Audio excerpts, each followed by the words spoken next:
Good evening everyone and welcome to the Gwen'n'Potions channel. I'm back today for the fourth video in the Purple and Turquoise collection featuring a very gelatinous bubble bath to imitate a slime called tourbillon.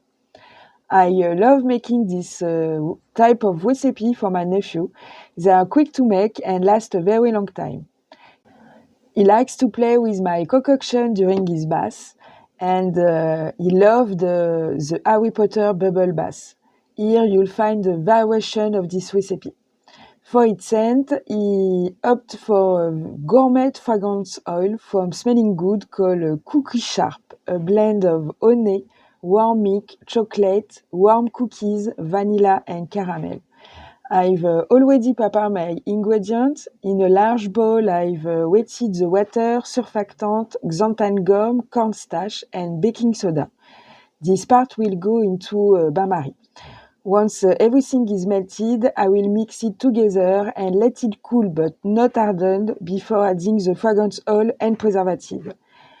I'll then divide my mixture in half to color it. The majority will be turquoise and the rest purple. I've mixed the mica with the corresponding proportion of glycerin.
Store away from heat and humidity. Your mixture can be stored for at least 9 months. I recommend using a spatula to limit water penetration into the jar. I'm going to use Canva to make a nice label for it. My nephew really like it. And you, what do you think? I wish you all a good evening. If you have any question, please don't hesitate to ask. I'm also available on Instagram, Facebook, and TikTok. Don't hesitate to check out the playlist of past Christmases to discover other ideas. I wish you all good preparation for the end of the year celebration. Next week, we will finish this collection with epoxy decoration. So I say see you next week and bye!